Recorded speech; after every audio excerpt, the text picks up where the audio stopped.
The wind rolled dry across the plains and rattled the widow boards of Caleb Turner's shack like a ghost begging to be let in. He stood at the edge of his wheat field, boots sinking in loose soil, watching the thin stalks bend under a sky that promised nothing but more drought. Caleb had once been a proud farmer, his father's heir, a man with sunburned arms and strong hands, but the summer had starved the land, and the bank had come knocking like a vulture hungry for the last scraps of his life. He wiped sweat from his brow, cursing the cracked earth and the way it swallowed hope.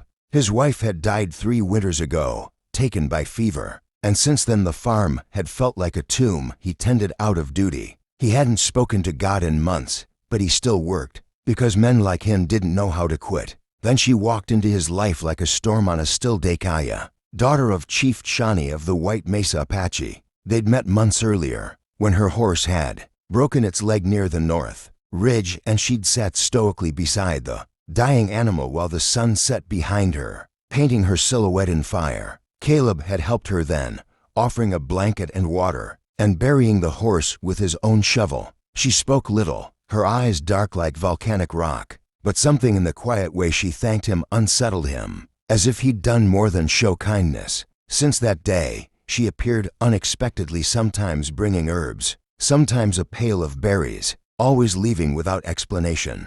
The town whispered. Some called it witchcraft, others called it an Apache trap. Caleb ignored them. A man starved of warmth doesn't question where the flame comes from. On that particular afternoon, when the sky was the color of old tin and the ground refused mercy, Kaya approached again. He saw her long before she reached him, her steps sure, her braided hair bouncing against her shoulders. She wore no war paint, no feathers, just a simple doeskin dress and moccasins dusted in red earth. She did not ask for permission to enter his land. She walked as though she belonged there. Caleb set down his hoe. "If you've come to tell me my fields are cursed," he said, "you'll have to stand in line behind the banker and the pastor." She didn't laugh. Her gaze skimmed the failing crop before returning to his weathered face. "I've come to speak about your future," she said, voice soft but carved from iron.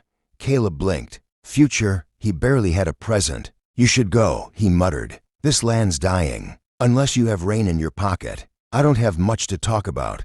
Kaya stepped closer, so near he could smell sage and campfire smoke in her hair. "You are wrong. Something grows here." She reached out and placed a hand on his chest, right over the aching muscle that kept him alive. "You." The touch startled him, like being struck by lightning. Caleb opened his mouth to respond, but she continued before he could speak. "You are the man I choose for my future," she said. "I see it in the way you work even when the sun has already defeated you.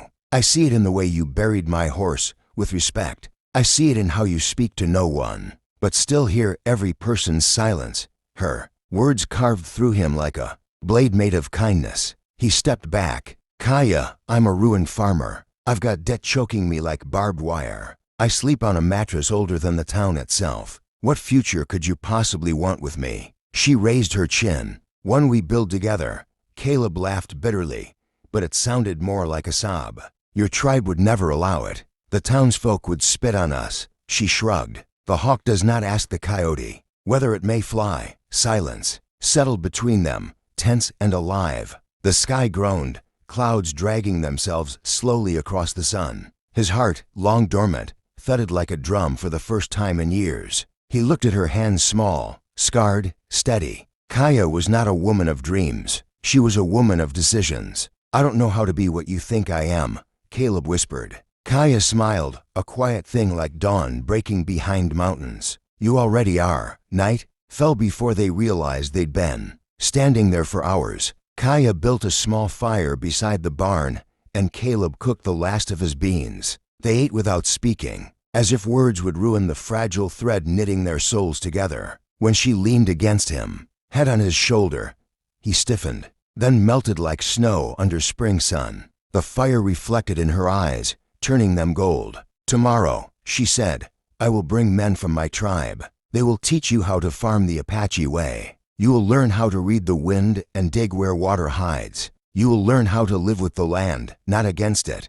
Caleb swallowed. "What if I fail?" She touched his hand, fingers curling into his like roots, pulling water from dead soil. "We fail together. We rise together. A tear slid down his cheek. He didn't know if it came from joy or terror. He had spent years believing he was already buried. Now here was a woman offering to dig him up. That night, before sleep claimed him, he stood beside his dying wheat and stared into the void of the future. It no longer frightened him. It felt like a trail he could walk, if someone walked beside him. And the next morning, when the sun bled over the horizon and lit the plains the way a spark lights tinder, he saw figures approaching from the ridge riders from Kaya's tribe, their ponies moving in a single flawless wave. They dismounted with dignity and respect, greeting him not as a man broken, but as a partner. Kaya walked at their head, tall and calm. She placed her palm over his heart again. Today we begin.